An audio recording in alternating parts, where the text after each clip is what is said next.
Good afternoon. Hello.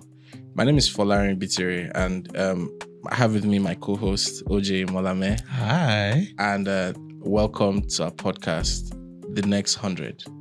So this podcast, the real aim of the podcast is to fixate and put a spotlight on the emerging sectors and industries that have the potential to do $100 million ARR every year. So we're going to be talking to a lot. So what is ARR? Okay. Annual recurring revenue. What does that mean? Okay. For the audience? The amount of money that the industry or the sector can make in a year should be minimum $100 million. That's what I'm talking about. Fantastic. Okay. So we're going to be talking to quite a lot of very, very interesting people, champions of industry, you understand? And today we have a very, very special guest. He's Mr. Cinema. This guy has 24 years of experience in this. And this guy, don't worry, I don't need to talk too much. He'll introduce himself. So, sir, please, can you kindly introduce yourself, Mr. Moses Babatope? I don't think he needs any introduction at this point because I remember that once I was watching like something of Kylie Minogue. It's something in Australia. And they were like, Kylie Minogue is so successful, he's so famous, all you have to say is Kylie. And they know who they're referring to. So with Moses Babatope, every film nerd, film geek, film enthusiast, filmmaker, they know Moses Babatope. I read a headline once on Shock and it said the Disney guy, what's his name? The one that runs Disney. Bob Iger. Yes. So he referred to him as the Bob Iger of Nigerian cinema. I was like, no. It's just Moses Babatope. That's all. Of the Nigerian cinema. Bob Iger is in his country and doing well. Thank you. Love him. Thank you. Moses Babatope. Thank you so much. Thank you so much. What honor. I mean, I could just say, yeah, my name is Moses. But thank you. It's great to be here. Thank you for having me.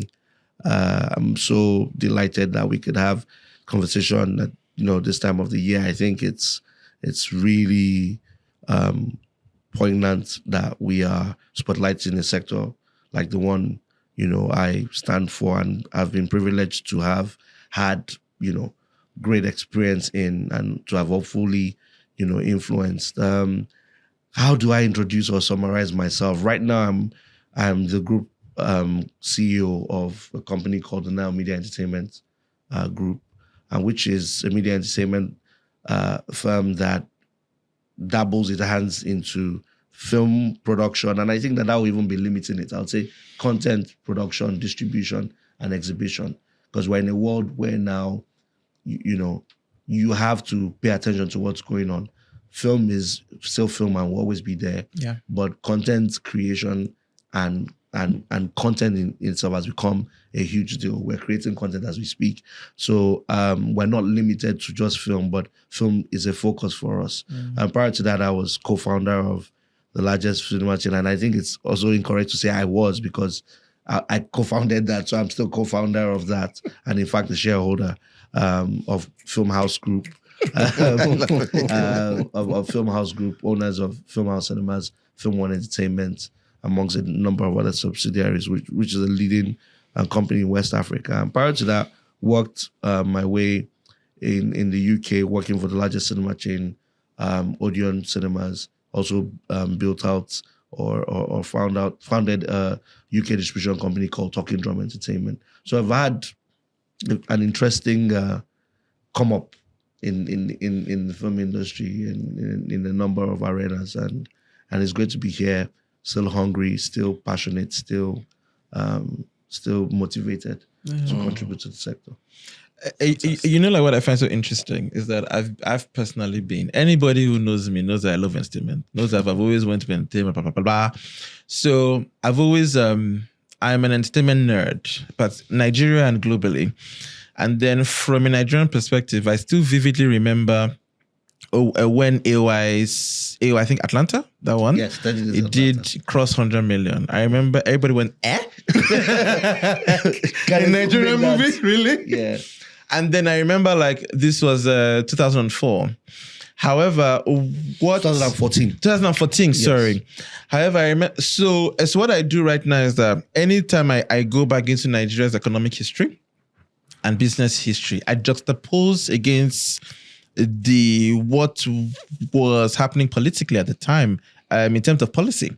And I realized that at the time was when Nigeria was rebasing her GDP. She hadn't rebased one in 15 years, and she was rebasing one then. And for the first time, she scoped in the entertainment industry.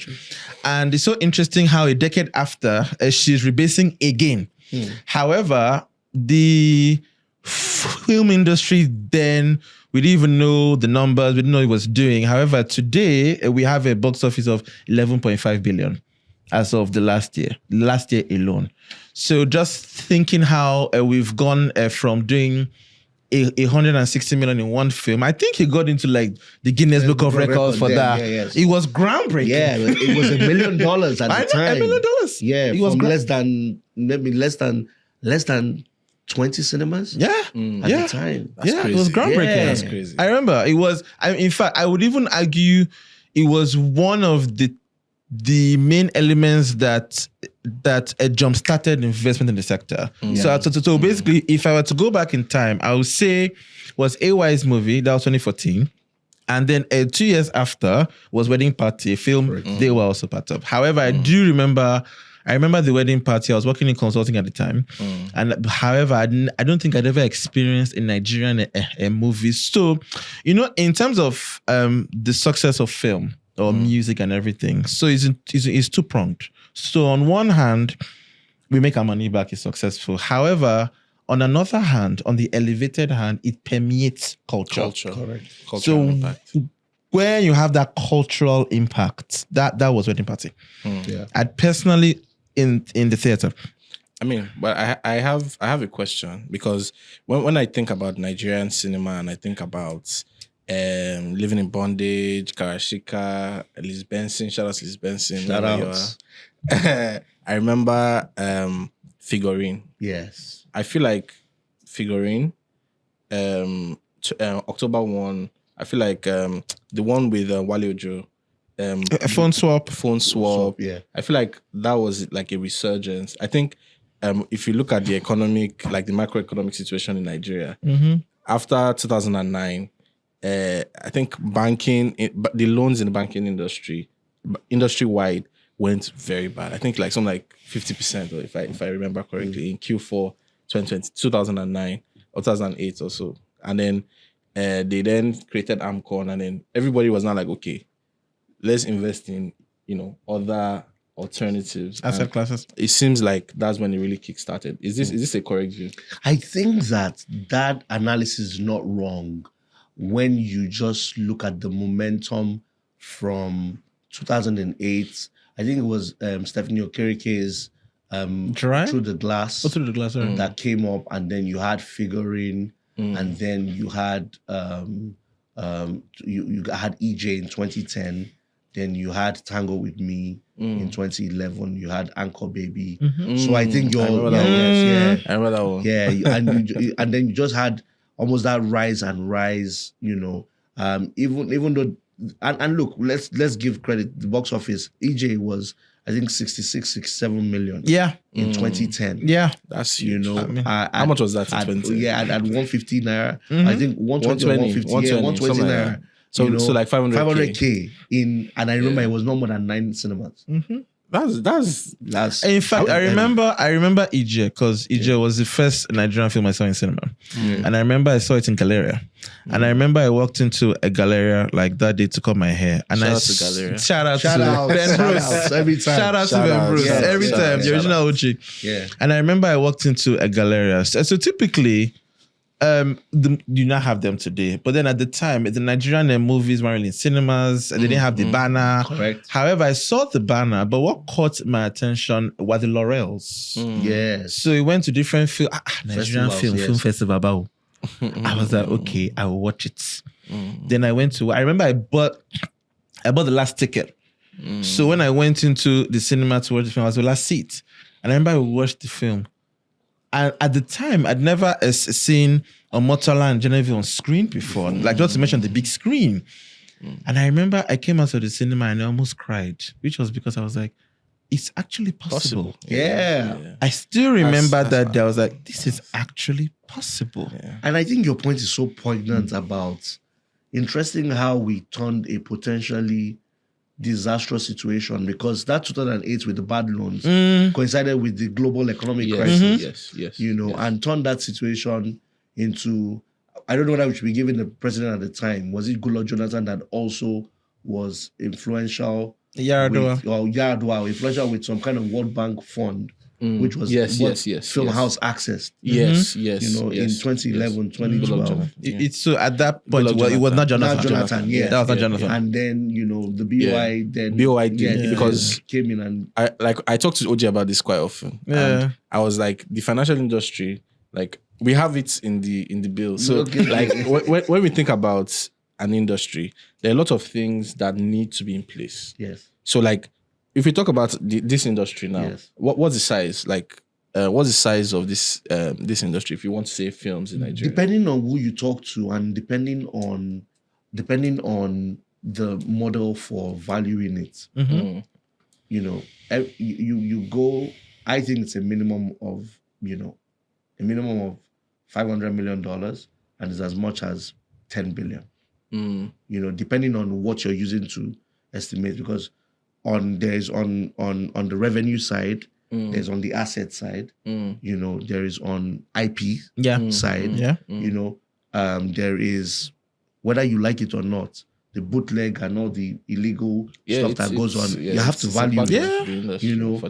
Yes. And then if you then look at the various versions, and in versions we mean like languages that they're transposed into, it's a huge industry. I mean with 11 billion in box office. In a sector that, and that's and I always try to, and I'm happy to have this medium to also not correct an impression, but to put in context that 11 billion is tickets sold. It's ticket revenues. Not concessions. They're accelerated concessions. Concessions now are almost 1 for 1. So a lot of people don't know, almost 1 for 1. I'm surprised it's not more, because typically concessions would be more. Before it used to even be half or less, but now it's 1 for 1. Advertising, activations. The truth is, you cannot, a sector that gets 2.5 million tickets sold annually, you cannot deny it of advertising revenue. Of course. So there's advertising revenue, there's like you said, food and drink revenue, there are events revenue. This is an easily 26-27 billion a year sector. I mean, my church has, and a lot of churches have this. They have a lot of sites where the parish or that center is in a cinema. Yes, exactly. So, and that's alternative revenue for the cinema as well. I mean, so the way I look at the cinema typically is otherwise like known as commercial real estate. It's real estate. So what can you do with the commercial real estate? Absolutely. Yes. I can also have a seminar there. Yeah. I can do a church service there. Yes. I can do a lot of things. I mean, you can get married. Yes, absolutely. I have funny story. I was watching a movie once and they cut the movie halfway because the guy wanted to propose to his girlfriend. Yeah, it's happened a number of times. And it's actually very popular.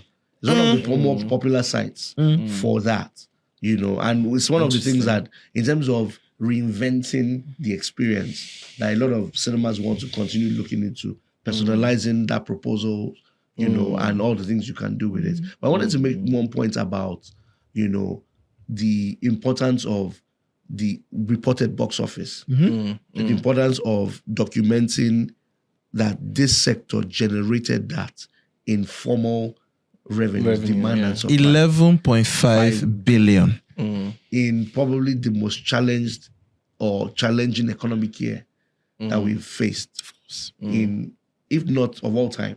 And is the so-called entertainment, so-called creative sector that everybody doesn't seem to quite understand. Knows that it's there, knows that it's valuable, but that we generated that locally. I think that, if we let it sink, if the powers that be were like that was generated locally. Imagine if there was better enabling environment. Imagine if we multiplied the amount of access or locations by 2 or 3. Imagine If we were deliberate like Korea or China Mm. in the 2000s, the $100 million question will be closer to the answer. You know, it's funny because so when I started understanding entertainment industry as an industry, like removing the passion, looking at it as a proper industry, that was when I started to now understand. I will get into that much later. I started to understand the concept of distribution. So as we're now evolving into the road to $100 million sector, how can we get there? The number one issue in film and entertainment is with distribution. And I remember at the time, so basically I grew up watching movies, loving movies, blah, blah, blah, blah. However, I didn't understand the business of it. So it was when I started looking at, okay, how many cinemas are in America? How many cinemas, thousands of, how many screens? How many screens? About 40,000 screens. How many screens are in China? China is almost 100,000 screens. And it's the government that's driving that, by the way. Wow. It's the government that's driving that. So you look at that, you look at the UK, maybe about 7,000 screens. You look at France, 6,000 screens. And then you now juxtapose against the GDP standing. So you look at the American GDP, look at the Chinese GDP, look at the UK GDP, and you almost see a match. However, you now see India. So India's GDP today is about circa 3 trillion. They're standing in the world as like number 4 in the world. Number 4 after Japan, so number 5 in the world, circa 3 trillion. And then you look at the number of screens they have. That's where you now understand, okay, so they have the multiplexes and they have the single screen cinemas, otherwise known as community cinemas. So typically, I always say that, the problem we have in Nigeria is that we are too aspirational. So we jump quickly. We look to America. Yes. I want to build. We want to just blow. Yes. We want, but they always say, look to India. So now on the conversation of distribution, so when the cinemas returned in 2004, shout out to Ben Bruce with Galleria, because at the time, every teenager went to Galleria. So a part of our history. So shout out to Ben Bruce. Then it was a multiplex. A premium cinema, premium entertainment, and then before them, Filmhouse came. At the time, it was a new Metro. Yes. I'm revealing my age, it's fine. New Metro, Palms, then they left, then Genesis came, and then before Filmhouse came, Ozone and the rest. And they were all doing the multiplex model, of which I think has done well to date. Yes. However, the peculiarities of Nigeria is that we have the middle class, we have the upper class, and we have lots of, then we have the other middle class, basically, the other part of Nigeria. So, but these people too consume the same entertainment. They do. AKA on YouTube, or bootlegging, or the Alaba market, or the Asaba market, or the Enugu market, or the Kannywood market. So the question is, okay, how are they doing it? How are they paying for it? Because a lot of the time, what you find, they're actually paying for it. Yes. If you're watching a movie on YouTube, it's not free. You're paying with your data. So basically, today, now, if you look at MTN's financials, I think as of September last year, the revenue of data has now outstripped voice. I think voice and text combined. Wow. So revenue of data has now outstripped voice. So if you're walking on the road, you see a security guard with his phone, staring at his phone, and he's paying for whatever it is he's watching in data. However, if you're in Obalende or one of those areas and you're taking a walk around, you still see a cluster of people doing something in a center. Either they are betting. If I remember, there was one day I was in the car and I was driving and I saw there were like a couple of plastic chairs. There was a white screen. They were watching something. Interesting.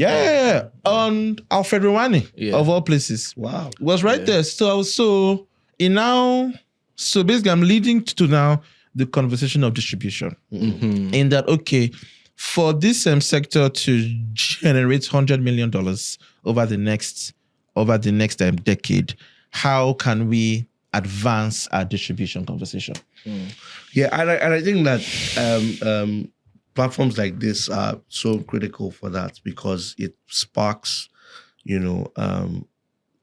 thought process. It also brings, to light to the fore the achievements and some of the structural challenges that the sector faces, but also some of the innovative steps that we're taking, because we're looking at it. Yeah. We all know that there is something, and we are all encouraged by the results we are getting in 11.5 spite billion. of 11.5 billion. yes I keep saying it 11.5 in billion. spite of, let me make it clear again, in spite of no support, little or no support, we are faced with, of course, the challenges that all the various sectors face. So rising costs, power cost, all of this kind of stuff. Let me also put it in perspective that maybe we looked at a year ago, 18 months ago, this 11.5 billion would have probably been a fifth or a quarter of our target of $100 million, just by looking at where the naira was. Yes, True. true. And even when the naira was at the level it was, we got to 7-point-something billion, right? If I remember very well, it was when we returned back, it jumped to 6, then we went to 7, then 11. And why I'm just highlighting and almost like reiterating this point is we have a great foundation to start from. Yeah. We have proven a thesis, and the thesis is that there is a demand for this kind of entertainment, for this kind of sector. We've proven again that we're not also just consuming foreign content. Fantastic. Local content accounted last year for about 46-47% of that box office. Fantastic. Which is huge. It's huge. That has not happened before. Yeah. So for me, when I look and I'm looking into the future, and when confronted with this topic, I'm like, this is really achievable. But the only way we catalyze, the only way we scale this thing is for a concerted effort, for I don't want to call it a cluster, but for a real focus and emphasis, dealing with the right folks, the right people, to say, let's unlock what is here. And I'm talking tech sector. I'm talking financial sector. I'm talking government policies. I'm talking real policies on trade and investment. For example, can we get a assembly plant for cinemas that can work with the kind of power supply that we have here? Can we give real incentives to people that make seats for this kind of cinemas? Can we have a policy where, we're going from operation 80 cinemas, we're going to 500. And we're even talking mainstream cinemas. And then we're now saying, what are we doing with, for example, the communities and the local governments in terms of representation? What are we having in all those places? Where we sit down, there's a think that these guys have achieved this. If we enabled all of this, or what would it take, to take it from here to here? And what are the case studies? Because case studies abound. Yes. And from our own field studies and all the things that continue to encourage us to continue, it is so clear, when you just said it now, it is so clear that people want to consume entertainment, like film. Yeah. People want to see a reflection of themselves. Exactly. The characters, the stories that they see from day to day. Exactly. I think we also underestimate the power of, I don't want to call it Nollywood 1.0, or where we're coming from, where Nollywood on DVDs and VCDs, where it was a real reflection of what was going on in society. And without we knowing, it was really creating huge soft power for us. It was actually the foundation for the music to then come afterwards. Yes. So we've always had a very powerful medium that we've struggled to formalize. Now we've done it. And the question now becomes, this is the moment. This is the time. There's never been a time like this where you've shown as much resilience as possible. You've come out of the doldrums. December, we did 538,000 tickets. Wow. At average ticket prices of between 5,000 and 7,000. Wow. Across the country. Wow. No one has to tell you that this is what you build from. And no one's telling you that if you could do 530,000 people paying those amounts, there's another 1 or 2 million that will pay half of that. And then another multiplier of that will pay 1K. Leaving their homes to have a great time.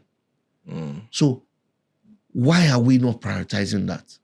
Why are we not seeing beyond the revenue impact? Why are we not seeing the employment generation? Correct. Fantastic. Why are we not seeing the tax generation?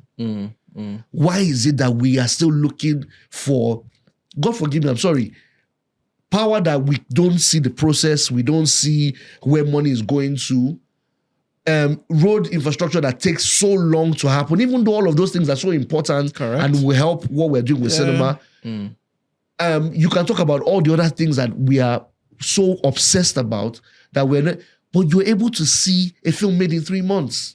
You're able to see people react to that film in 6 months and spend. People get jobs. People are, their mental, they throw their mental challenges away for that 2 hours, 3 hours. We're seeing it happening in our very eyes, and still there seems to be a, oh, nice, at best, congratulatory message. At best, a framework is being developed. At best, conversations here and there. So, for me, and that's what I want to spend the next few months doing and saying, come on, guys, come on, everyone. Like, we need to pay attention. We've always paid attention. Let's move from paying attention to acting. Let's move. Let's take the plunge. Can a consortium of well-meaning people in financial sector say, you know what? Let's see 10 billion, 15 billion.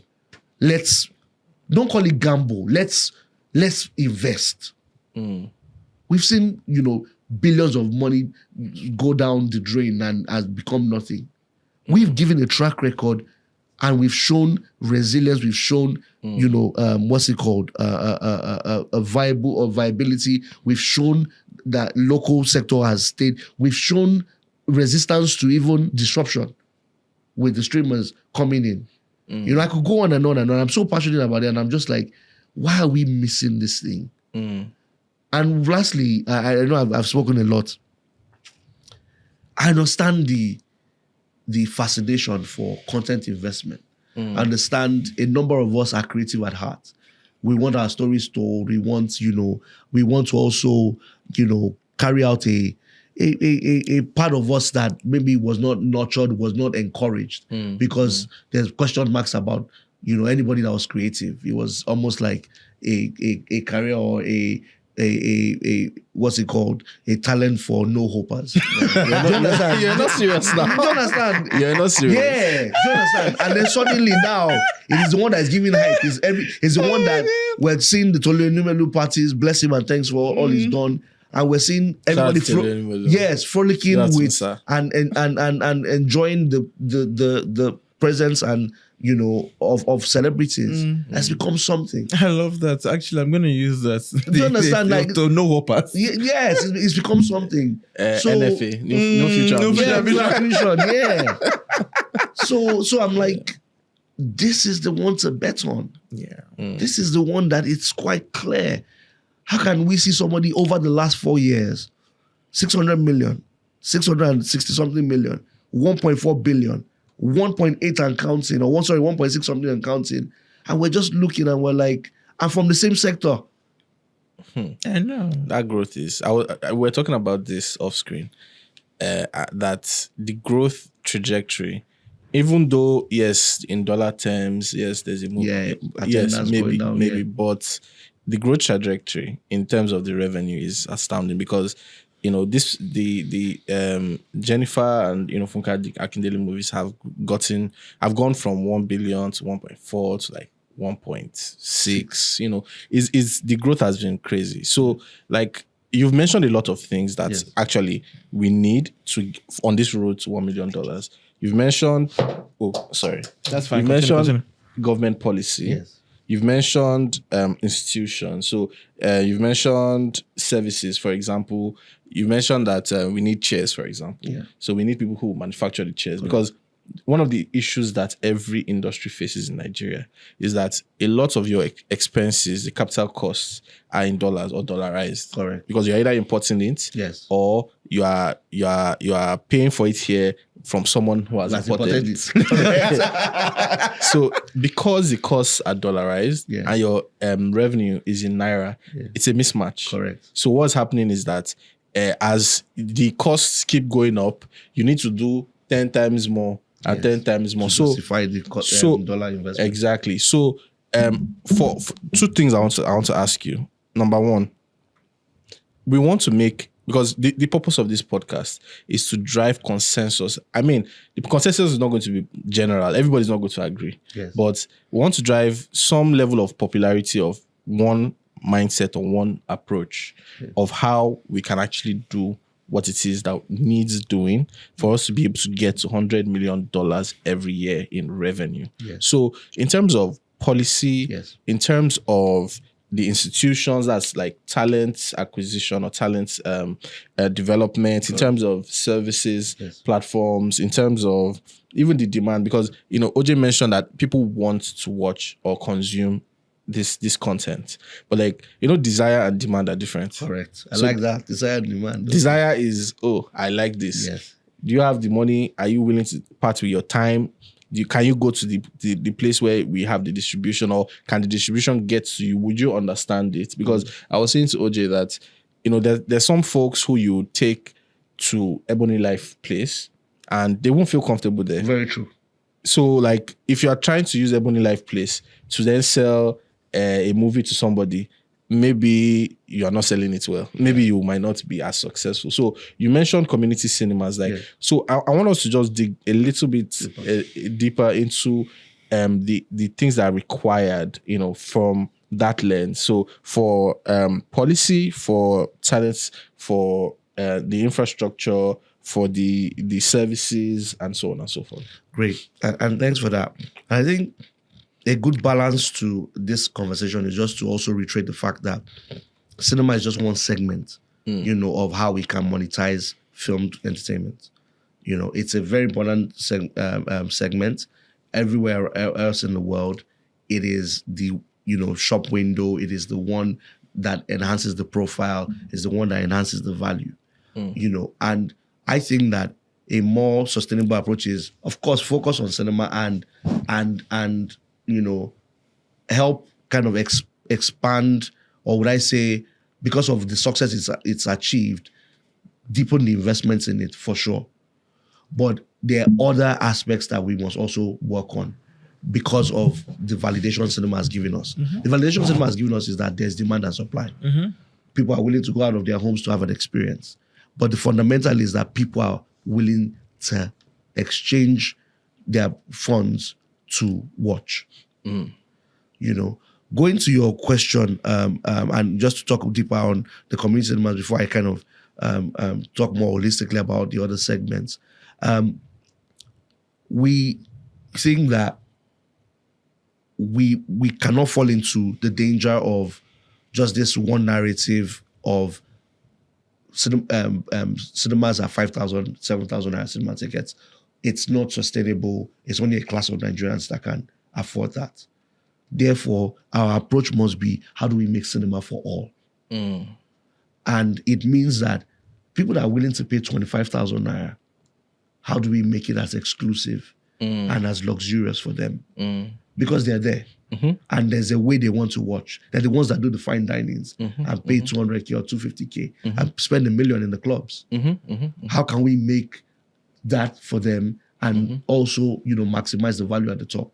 But also, how can we make the volume, the mass market audience, how can we also make them feel included? That's what we're looking at. And we're, like I said, we're in an era where technology has solved or is solving that challenge. So you talk about services, you talked about infrastructure, you talked about talent. Technology for me is so key in this conversation. And why I'm emphasizing technology is we are also in the hub where we're seeing a technological revolution. We're seeing it really advance our economy. We're seeing, unicorns almost every 6 months now and more being created. we're seeing people being more and more connected. What we're also seeing in our sector is that we're finding with one of the biggest challenges with creating community cinemas is security of content. There's technology now where you can securely transfer or deliver content to any screening center in a secure manner. It's encrypted. You cannot copy it from whichever device you're using to project. Neither can you copy from screen. So that technology exists. In the same vein, there are monetization methods where you can charge for a screening as opposed to depend on per transaction, payments. Because that sometimes the integrity of that can be in question. How do you know what the person in Kafanchan is doing? Exactly. How do you know how much CCTV can you put in, in offer, Quara? Do you understand? So we are also looking at it realistically in Nigeria. Do we have a screening fee mechanism where before the film is shown, you've paid for the screening fee, everything is automated. By the time you pay for the screening fee, all electronic, and you've also programmed the time of your show, and we already have a standardized kind of like layout. So in this place now, a place that can take 40 people, there's a screen size, there's sound, all of that has been, what they call calibrated, and that that the people are going to have a good time. All of that kind of kit exists. And you pay for this stuff, and at 3 p.m. it shows, at 5 p.m. it's off the system. So basically the question to ask is, is that operational now? It's been tested. It's been now? Yes, it's been tested right now. Really? Where? Yes. 2 locations, but we're not, I won't call them commercially run. Okay. So we've found 2 locations. I believe one is in Yaba and one is in Ibadan. Okay. What we've just done is to test content going there. Okay. We've also kind of tested the ambience and taking questionnaires, but we've not deployed them as commercial centers. So basically, I have a space in Yaba. Yes. And I have chairs and a screen. Yes. So basically, it's any space. Yes. Chairs, a screen. Let me correct that. So the product, because we even position it as a technology product, right? Called Film Hub. And I should say this is very different to Nile. It's something that Nile is supporting. Film Hub has its own CEO and its own structure. Okay. But it's something that we very much are supportive of. I sit on the advisory board. And for us, is any space that can take 50 or more people, Right. that we can standardize the sitting pattern. We are standardizing the sound and vision, right? It has alternative source of power, solar generated, is in a relatively secure area, is at least 5 kilometers from a mainstream cinema. Why? So that was a good question. Because we don't want to cannibalize the cinema going audience and mainstream audience. Yeah. That makes We sense. feel like let's not immediately start giving question marks about our intentions. Our intentions are to expand and build on what has been successful rather than take away from. We want it to be more inclusive rather than taking away from. And we want a situation where, almost like in a plane, you're in economy. You want to go to premium economy and to business and to first class. Let that continue to be premium economy. Right? And business and first class. Let us show that this entry level is where there's a lot of value. Why are the FMCG, FTMGs, whatever they call them, why do they continue to find ways to thrive in this kind of economy? They understand sachetization. Yes. They understand price segments or economic Different segments. customer segments. We have to do that. Cinema sanitization. Yes. I mean, we have to do that in this. I would say that this is not sachetization. Yes. I think sachetization as a strategy has its limitations. I agree. I think in with a product like cinema, with a product like content, with a product like entertainment, Yes. I think it would be like carrying your designer, whatever, and going to Obalende in Goslow, and then you say you want to sell it there, it's immediately devalues it, right? But this is not about a devaluation of the thing At all. in order to sell it. This is about finding another distribution model that Absolutely. is more like it's a better fit contextually. Yes. For the culture, for And the for the history, environment. for the And for the environment, segment of- exactly, yeah, of those people. So I think what you've said about community cinemas and the technology that is required to deliver that, Yes. I think it is very, very crucial Yes. to this, this $100 million number that we're talking we think about. so. We think that it is the one. I've been talking about it now for months. We thought it was going to be easier to deploy. To be honest, it was one of the key things we wanted to sell with Nile. But when we got into the marketplace, just to kind of talk about the challenges as well, we found very quickly that yes, people were excited, but we found very quickly that sports was a huge contender, was a huge competitor. Yes, it is. The viewing centers. Viewing centers. We found that it was a huge, and so we couldn't, because we're ready to deploy 10 locations. So we found out that particularly weekday businesses where weekday business was going to be tough. We also found out that in terms of the kit, what model? Do we supply kits? Do they lease kits? Do they, how nimble can we make it so that we can move it on from place to place? Those are the things that now we want to actively test. Those are the things that we are very much committed to. But we also need the capital. We also need people that are willing to see the vision with us. Now, you know what? This is not going to be a smooth, it's not going to be a quick, resolution or a quick answer.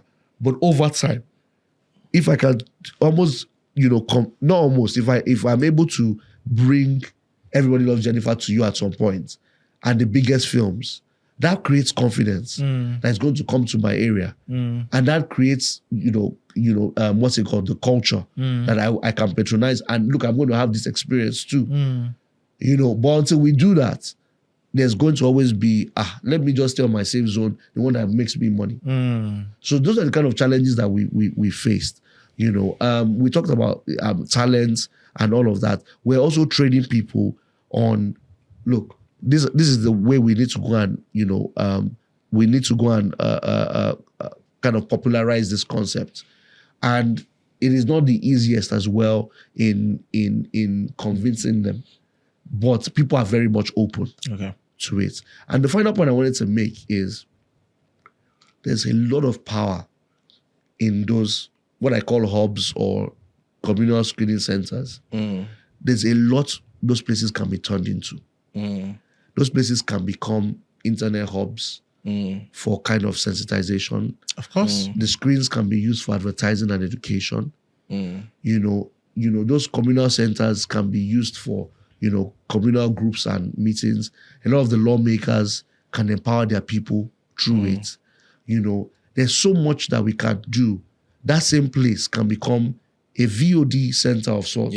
Where you see in markets that they have Bluetooth areas where they download films. We can formalize all those things. And, people have said, can we get 1 million subscribers? Imagine across those hubs, you have 1,000 of those. Imagine you have a partner in a Starlink or another fiber optic where the value exchange is that they're advertising their stuff and there's a CSR. Imagine what we could do with those centers. For me, $100 million is scratching it. So basically, our thesis for the $100 million in terms of the cinema distribution is to scale up the community cinemas. Absolutely. Scale up that network actively. How many do you think we can accommodate in Nigeria? 10,000. 10,000. Yes. Interesting. In how long do you think it takes to get there? I love this question. With the right kind of capital and with kind of desire, and we continue to make really strong quality films because products are important, I can see us doing it in 3 years. Interesting. 3 years? Yeah. So I imagine it would be independent people, independent like real estate owners or independent entrepreneurs, owners of viewing centers would then sign up to it. Sign up, absolutely. Yes.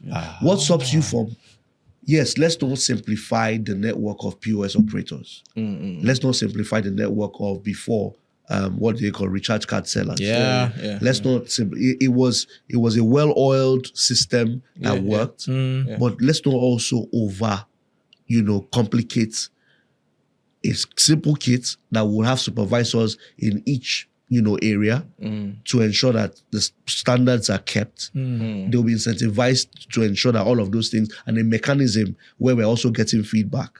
All of those things can be done. Like I said, technology solves so many things for us.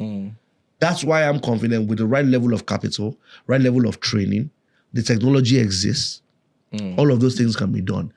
The films being deployed. Imagine the marketing that goes out for this, across. And you would have a revenue share between the owner of the real estate, the power person, the internet person. So I would say that in terms of the model, flexibility has got to be adopted. On the revenue share. Yes. Revenue share, screening fee, because screening fee, for example, if I say, pay me 10,000 naira per screening, and that screen, you can afford to sell it for 40K. You made 30K. That's the old Alaba model. Yes, you can remember. Just pay me. My own is almost paying my minimum guarantee. Just pay me my minimum. Minimum guarantee. Yes. Here's what they used to call it. I don't want to be in like, you declare 0. And then we'll start having fights because some people saw 20 people there. So I would want to, my trusted partners, give an incentive to people that show integrity and give a better revenue share split. And people where you say there might be questionable things, start with, Start it with a hybrid of pay me, a screening fee, but have a way of monitoring performance. So there's another technology we're also doing we're exploring, where there is infrared CCTV. Put on the screen that you're watching, and it detects the number of people watching. Interesting.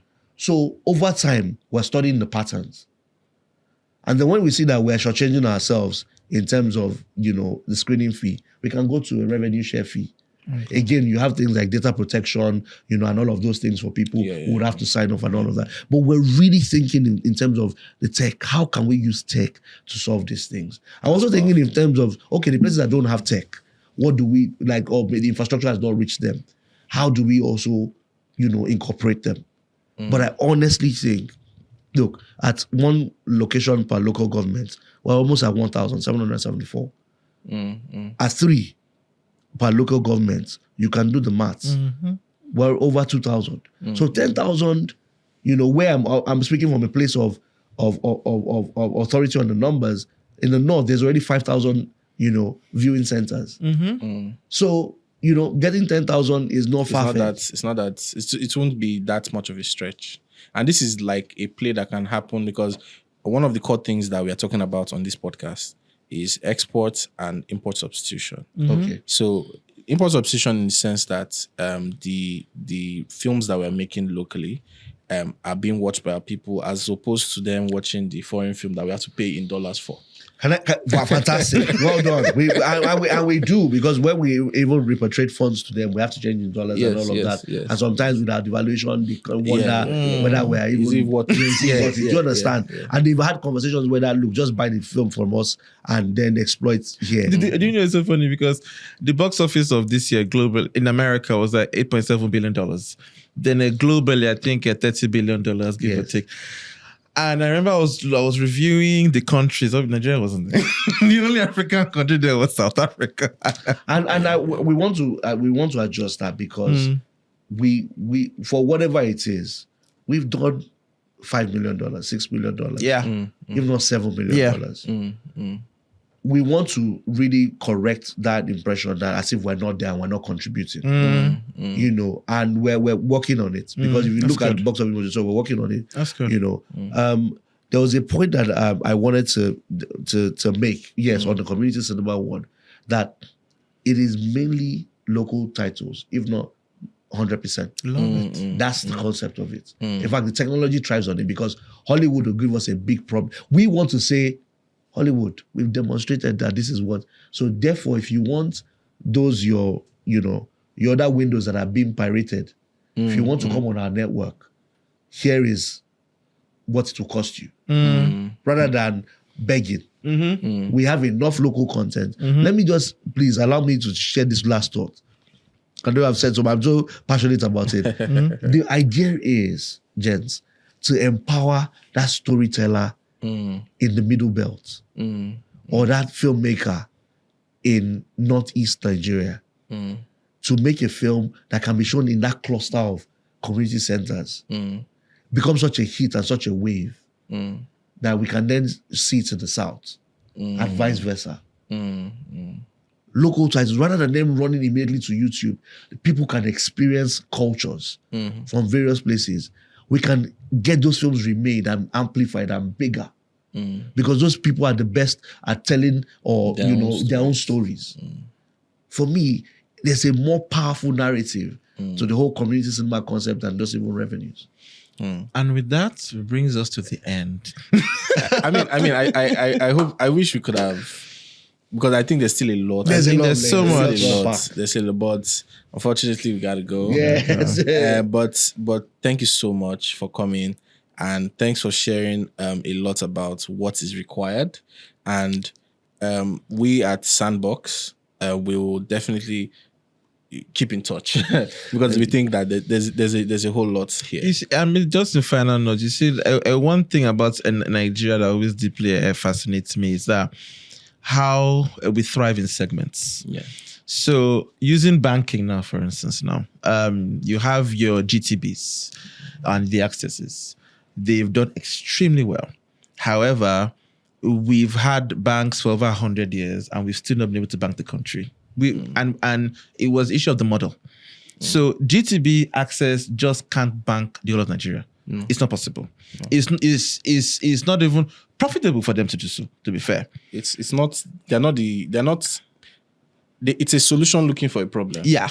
Because really the people that you're trying to bank, the revenue model you have, which is credit, you've not figured out collections. Yeah. And because you've not figured out collections, the retail banking in Nigeria is mostly fee and commission income. Yeah. So it's just, you put money in the account, you send money, you collect 15 naira, that's it. So there's a guy who has a book on techno-feudalism, and that's why he thinks that the big tech companies are becoming, and there are some people that share the sentiments that that's what banks are in Nigeria for retail customers, because there's a bank that maybe 50-60% of their deposits come from retail, but then like 70% of the loans go to 2,000 customers. Yeah. Wow. Or less. So then, you look at, even if, of course, an access bank is set up to bank the corporates, to be fair, to their defense. And then you now see over the past 10, 15 years, the growth of agency banking. Yeah. So today you have about, like 1.2 to 2 million agents registered and active in the country. I remember I was watching on Arise and it said, I'm like, half of the local government areas in this country don't have bank branches. However, that gap is being covered now by the agents. So bringing me back to the cinemas. So for the past 20 years, we've done the multiplexes to bank. Middle-class watchers. I like that. To bank the OJs and Falaris and our crew. So they'll go to cinema. And then the Ebony Life is to bank the 1%. And interestingly enough, Ebony Life is now the number one cinema in Nigeria. It is. The box office. Interesting. However, we now have to do the microfinance bank for the masses. The Money Point, the OPay. Correct. Yes. Correct. The Money Point, OPay, PAMPay for the masses. And I think that's where we are now at the point, that's where the community cinema is stepping. Very interesting stuff. However, on the very final note, I know that the federal government has issued waivers for licenses for the community cinemas. And I know... Yeah, we pushed for that, and we're benefactors of it. It's just that it's taking us longer to get those tests done. Yeah. But this podcast will be the first to know once we start making headway. But it's a focus for us. Because it's something we believe... internationally, arts and culture is really funded by the government. In fact, the UK government announced, was it yesterday or today, a soft power council. And I think 60-70 billion pounds is going to that for a soft power council. So I'm happy the government has taken a step into direction, and hopefully we can go more. So All right. that brings us to the end of our episode 1. Thank you very much, guys. Thank you And- so much. And don't forget to like, follow, share, subscribe, comments, everything. Please follow us, and we will love to hear from you. Love to get feedback on this. And thank you so much. Thank you for for having me. coming.